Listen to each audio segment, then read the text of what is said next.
अस्मद्गुरुसमारम्भां यतिशेखरमध्यमां लक्ष्मीवल्लभपर्यन्तां वन्दे गुरुपरम्पराम् ஆழ்வார்கள் வாழி அருளிச் செயல் வாழி தாழ்வாதமில் குறவர்தாம் வாழி ஏழ்வாறுமைய அவர்கள் உரைத்தவைகள்தாம் வாழி செய்யமறை தன்னுடனே சேர்ந்து அகலகில்லே நிறையுமென் அலர்மேல் மங்கை உரை மார்பா நிகரில் புகழாய் உலகம் உன்னுடையாய் என்னையாழ்வானே நிகரிலமரர் முனிக்கணங்கள் விரும்பும் திருவேங்கடத்தானே புகழொன்னில்லாவடியேன் உன்னடிக்கீழமர்ந்து புகுந்தேனே அகில புவன ஜன்மஸ்தேம பங்காதிலீலே வினத விவித பூத புராத ரக்ஷை கதீக்ஷே ஸ்ருதிசரசி விதீப்தே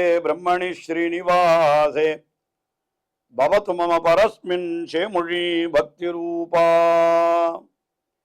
श्रीमान वेंकटनाथार्य कवितार्किक केसरी वेदांताचार्यवर्यो मे सन्निधत्तां सदा हृदि வேதாந்த தேசிகன் ஸ்ரீ பாதுகா சகஸ்ரம் என்ற பெயரிலே 1000 ஸ்லோகங்களை கொண்ட ஒரு ஸ்தோத்திரத்தை அருளி செய்திருக்கிறார். ஒவ்வொரு ஸ்லோகத்திலேயும் பாதுகையினுடைய பெருமை ஒவ்வொரு விதமாக வர்ணிக்கப்படுகிறது என்று நாம் பார்த்து வருகிறோம். அதிலேயும் முக்கியமாக இப்பொழுது 13வது பத்ததி, அதாவது பராக பத்ததி என்கிற ஒரு பத்ததி, அந்த பாதுகையினுடைய தூளிகள் அதனுடைய பெருமைகள் என்ன என்பதையெல்லாம் மிக விசேஷமாக அருளி செய்கின்ற ஒரு பகுதி இது. அதிலே இருக்கிற ஸ்லோகங்களை நாம் அனுபவித்து வருகிறோம். அதிலே இன்றைய தினம் முதலிலே 369வது ஸ்லோகத்தை அனுபவிக்கிறோம். மிக உயர்ந்த ஸ்லோகம் இது. இன்னும் சொல்ல போனால் ஒவ்வொருவரும் தினந்தோறும் இந்த ஸ்லோகத்தை சொல்லிக்கொண்டே இருக்க வேண்டும். அப்படிப்பட்ட ஒரு உயர்ந்த ஸ்லோகம் என்றே அடியேனுக்கு படுகிறது. என்ன சொல்லுகிறார் இந்த ஸ்லோகத்திலே என்னால், நான் கடைசி காலத்திலே இருக்கிற பொழுது, அந்திம சமயம், நம்முடைய உயிர் பிரிகின்ற நிலை என்று வைத்துக் கொள்வோம். என்னைக்கான ஒரு நாள் எல்லாருக்கும் அது வரத்தானே போகிறது. அப்படி வருகின்ற பொழுதோ அந்த பாதுகா தூளியானது என் மேலே வந்து விழ வேணும். அந்த ரங்கநாதனை, பாதுகையே நீ ரங்கநாதனை அழைத்து கொண்டு வர வேணும். அந்த உன்னுடைய தூளியானது என் மேலே அப்படியே கற்பூர சூர்ணம் போலே வந்து விழ வேணும். அதற்கு நீ எனக்கு அனுகிரகம் செய்ய வேணும் என்பது போல இந்த ஸ்லோகத்திலே பிரார்த்திக்கிறார். உண்மையிலே ஒவ்வொருவரும் இதை ஒவ்வொரு நிமிஷத்திலேயும் நினைத்து கொண்டிருக்க வேண்டிய விஷயம்தானே இது. இந்த ஸ்லோகத்தை அனுசந்தித்து அர்த்தத்தை பார்ப்போம்.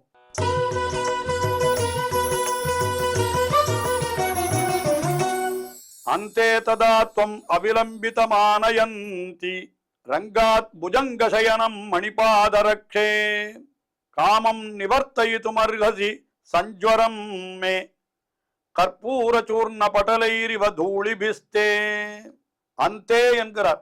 அந்தே என்னால் நம்முடைய இறுதி காலத்திலே, என்னுடைய இறுதி காலத்திலே வேதாந்த தேசிகன் தமக்கு சொல்லிக் கொள்ளுகிறார். இதை நாம் அனுசந்தித்தால் நமக்குத்தான் அது பொருந்துகிறது என்று கொள்ளலாம். அந்தே, அந்த காலத்திலே, கடைசி காலத்திலே, அப்பொழுது நீ என்ன பண்ணுவாய்? ததா, அப்பொழுது, துவம் அவிலம்பிதமானயந்தி, தாமதமே இல்லாமல் அந்த ரங்கநாதனை எழுந்தொழ பண்ணி கொண்டு வருபவளாக நீ இருக்க வேண்டும். ரங்கநாதனை நான் இருக்கிற இடத்திற்கு எழுந்தொழ கொண்டு வரணும். எங்கேருந்துன்னு கேட்டா, ரங்காத்து புஜங்கசயனம், அந்த ஆதிசேஷனிலே படுத்து கொண்டிருக்கிறானே ஸ்ரீரங்கத்திலே, அங்கிருந்து நீ அவனை ஆனயந்தி எழுந்தொழ பண்ணி கொண்டு வருபவளாய், ஹே மணிபாதரக்ஷே, நீ என்ன பண்ண வேண்டும்? காமம் நிவர்த்தயிதுமர்ஹசி, காமம் என்கிறதுக்கு என்னுடைய மற்ற இனம் காமங்கள் மாற்று என்று சொன்னது போல இந்த உலகியல் விஷயங்களிலெல்லாம் எனக்கு இருக்கக்கூடிய பற்றுக்களை நீ நிவர்த்தயித்தும், போக்குவதற்கு தகுதியுடையவளாய் நீ போக்க வேண்டும் என்று அப்படி சொல்லுகிறார் என்று சொல்லலாம். அது மட்டும் இல்லை, பின்ன வேற என்ன சொல்றா? மே சஞ்சுவரம். மே சஞ்சுவரம் என்னால் என்ன? எனக்கு வரக்கூடிய இந்த சம்சாரமாகிற ஜுவரம், பிறவி பெருங்கடலாகிற பெரிய நோய் இது. இந்த நோயை நீ என்ன பண்ணணும்னு கேட்டா, நிவர்த்தயிதுமர்ஹசி மே சஞ்சுவரம் காமம். என்னால் இந்த உலக வாழ்க்கை அதுல ஏற்படக்கூடிய காமம் என்று அப்படியும் அர்த்தம் கொள்ளலாம். அல்லது இதை என்ன சொல்றார், அந்த காமம் என்கிறதை இப்படி நன்றாகனு ஒரு அர்த்தம் பண்ணுகிறார். காமம் நிவர்த்தைத்தும், நன்றாக போக்க வேணும் நீ, அது உன்னுடைய தூளி பிகித்தை, உன்னுடைய தூளிகளாலே. அந்த தூளி எப்படிப்பட்டதுன்னு கேட்டால் கற்பூர சூர்ண பட்டலை இரிவாகா என்று சொல்றார். கற்பூர சூர்ணம் என்ன, பச்சை கற்பூர பொடிகள் மேல அப்படி தூவினால் எப்படி இருக்குமோ அது போல உன்னுடைய தூளிகள் என் மேல வந்து விழணுன்றார். அதாவது இதுல ஒரு சுவாரஸ்யம் நாம் கொள்ளலாம். அதாவது திருவரங்கத்திலே நம்பெருமாள் உற்சவங்கள் எல்லாம் கண்டருள்ளார்ல, உற்சவர் அப்படி கண்டருகிற பொழுது சில உற்சவங்களிலே அவருக்கு கற்பூர படியேத்தம் என்று ஒன்று உண்டு. அதாவது முக்கியமாக கைசிக துவாதசி என்கிற ஒரு நாள் அன்னைக்கு அது ரொம்ப விசேஷமாக நடைபெறுகிறது. அதாவது கைசிக ஏகாதசி என்று இரவு 12 மணிக்கு மேல புராணம், அந்த கைசிக புராணத்தை எம்பெருமான் திருமுன்பே வாசிப்பார்கள். பராசர பட்டர் வம்சத்தைச் சேர்ந்தவர்கள் அந்த புராணத்தை வாசிக்கிறார்கள். இன்றைக்கும் நடக்கிறது கைசிக ஏகாதசி அன்னைக்கு இரவு. எல்லாம் முடிந்த பிற்பாடு பின்மாலை வேளையிலே அந்த பெருமாள் என்ன பண்ணுவார்னா, புறப்பட்டு இந்த பக்கமா புறப்பட்டு அப்படி எழுந்தருளி மேலவாசல் மேலைப்படி வழியாக உள்ளே எழுந்தருள்வார். அப்படி எழுந்தொழுகிற பொழுது அந்த படியேத்தம் என்று ஒன்று நடைபெறும். அதாவது அந்த ஒவ்வொரு படியாக பெருமாள் மேலே எழுந்தொழுகிற பொழுது ஒரு படிக்கும் அரையறை ஒரு கொண்டாட்டம் சேவிப்பார்.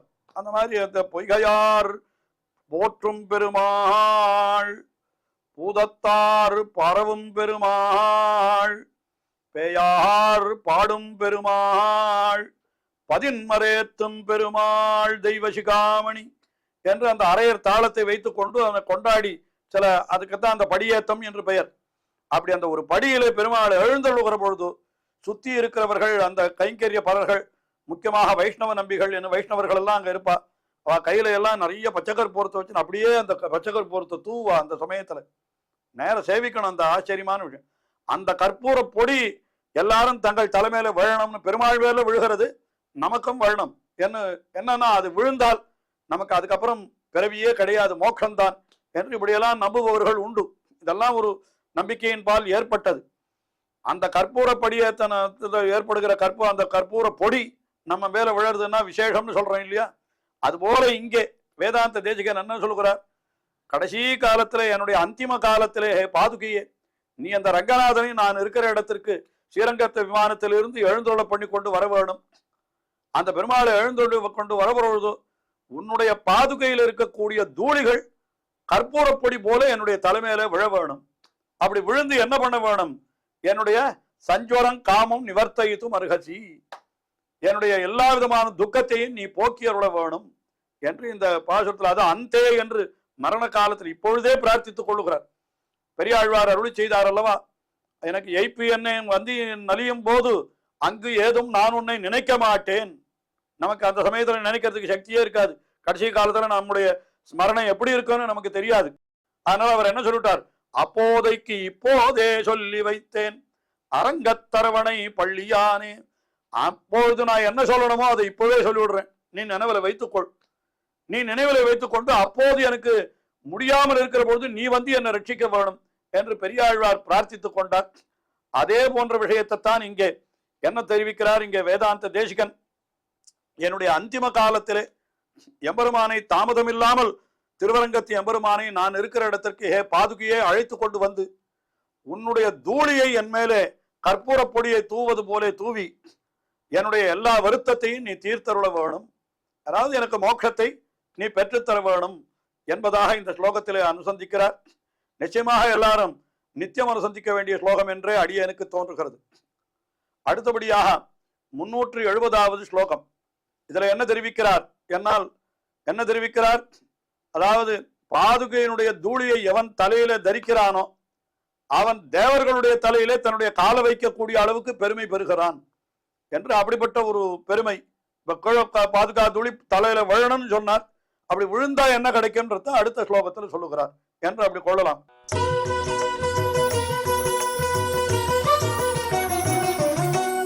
ரங்கேஷபாத சகதர்மச்சரித்வதீயான் மௌளௌ நிவேஷ்ய மகிதான் பதவி பராகான் சந்தஹ த்ரிவர்க பதவீம் அதிலங்கயந்தஹ மௌளௌ பதம் விதததே விபுதேஸ்வராணாம். ரங்கேஷ பாத சக தர்மச்சரி. என்ன அற்புதமான ஒரு வாக் விநியாசம். ஸ்ரீரங்கநாதனுடைய சக தர்மச்சரின்னு சொல்றார். தர்மச்சரி சீதா பிராட்டி திருக்கல்யாணம் செய்து கொடுக்கிற பொழுது என்ன சொல்லி கொடுத்தான்? ஜனக சக்கரவர்த்தி எம் சீதா மகமசுதா சக தர்மச்சரின்னு சொன்னான். அந்த பிராட்டி இருக்காளே, ராமன் எந்த தர்மத்தை அனுஷ்டிக்க போகிறானோ அந்த தர்மத்திற்கு அவள் துணை நிற்பவள் அந்த அர்த்தத்துல சொன்னான். அதே போல இங்க ரங்கநாதன் அடியவர்களை எல்லாம் ரட்சிக்கணும்னு நினைக்கிறார்.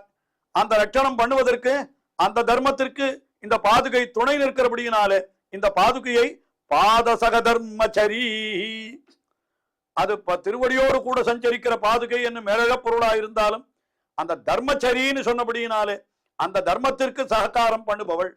என்ன தர்மம்? அடியவர்களை ரட்சிக்கிற தர்மம். அதை சொல்றார். அப்படிப்பட்ட துவதியான் உன்னுடையதாய் மௌளோ என்ன சொல்ற மகிதான் பதவி பராகான், உன்னுடைய அந்த பாதுகா தூளி இருக்கிறது அதை மௌளோ உன்னிவேஷியா அவரவர்கள் தங்கள் தலையிலே தரித்து கொண்டு அவ என்ன பண்றான்னு கேட்டா, அப்படிப்பட்ட சந்தகா உயர்ந்தவர்கள் இருக்கிறார்களே, அதாவது பாதுகா தூளியை தலையிலே தரிக்கின்ற உயர்ந்தவர்கள், அவ என்ன பண்றாளனா திரிவர்க்க பதவியும் அதிலங்கயந்தகா விபுதேஷ். திரிவர்க்க பதவி, அதாவது சொர்க்க பதவி இருக்கிறதே, இந்திரன் முதலான பதவிகளில் இருக்காள, அதையெல்லாம் அடைந்திருக்கிறவர்களுடைய மௌளவ் தங்களுடைய தலையிலே பதம் விததே விபுதேஸ்வரானாம். விபுதேஸ்வரானாம் மௌளவ் பதம் விததே என்று அப்படிப்பட்ட உயர்ந்தவர்களுடைய தலையிலே இவர்கள் காலை வைக்கிறார்கள். அதாவது பாதுகையினுடைய தூளியை தலையிலே தரிப்பவர்கள் தேவர்களுடைய தலையிலேயும் காலை வைக்கக்கூடிய அளவுக்கு ஒரு மேன்மை பெறுகிறார்கள் என்பதை இந்த ஸ்லோகத்திலே தெரிவித்தார். அடுத்தபடி 371வது ஸ்லோகம். இது கீழே 369வது ஸ்லோகத்தில் சொன்ன விஷயமே மறுபடியும் வேறு விதமாக தெரிவிக்கப்படுகிறது என்று கொள்ளலாம்.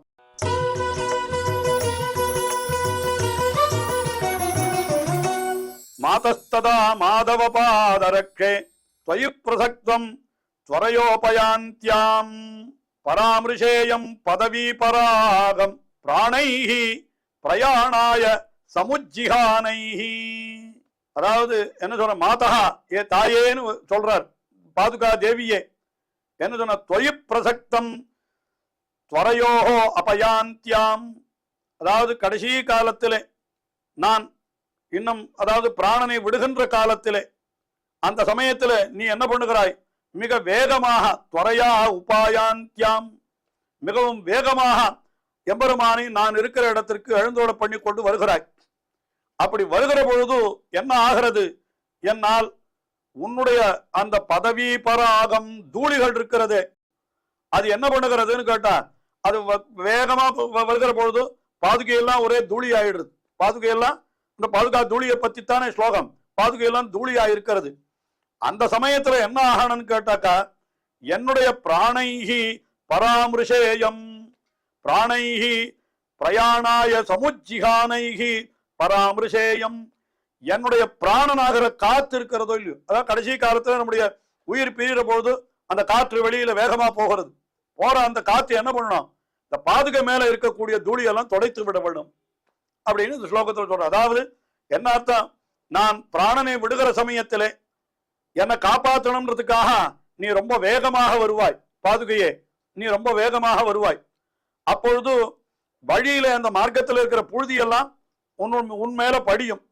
அப்ப என்ன பண்ணணும்னா, எனக்கும் பிராணன் போகிற சமயம் இல்லையா, அப்ப என்னுடைய உடம்பில் இருந்து கிளம்புகின்ற அந்த பிராணன் என்கிற காத்து இருக்கிறதே, அது என்ன பண்ணணும், உன்னுடைய பாதுகையில் இருக்கக்கூடிய அந்த தூளியெல்லாம் துடைக்கணும் அப்படின்னு தெரிவிக்கிறார். அதாவது என்ன, பிராணன் போற சமயத்திலையும் அந்த பாதுகைக்கு ஏதாவது ஒரு கைங்கரியம் பண்ணணும். என்ன கைங்கரியம் பண்ணணும், பாதுகையை தூசியெல்லாம் இல்லாமல் துடைத்து சுத்தமாக்குகிற கைங்கரியம், அதை நீ எனக்கு கொடுக்க வேணும் என்பதாக இந்த ஸ்லோகத்திலே வேதாந்த தேசிகன் அருளி செய்கிறார் என்று பார்க்கிறோம். தொடர்ந்து அனுபவிப்போம். ஸ்ரீயக்காந்தாய கல்யாண நிதயே நிதயேர்த்தினாம் ஸ்ரீவேங்கட நிவாசாய ஸ்ரீனிவாசாய மங்களம். ஸ்ரீமத் சுந்தரஜாமா திருமுனிமானசவாசினே சர்வலோக நிவாசாய ஸ்ரீனிவாசாய மங்களம்.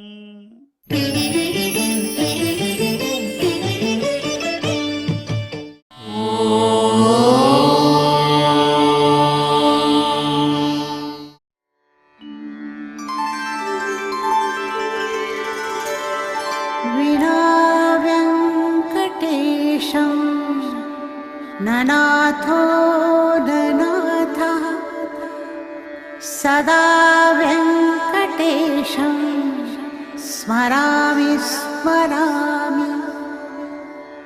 हरे वेङ्कटेश प्रसीद प्रसीद। प्रियं वेङ्कटेश प्रयच्छ प्रयच्छ।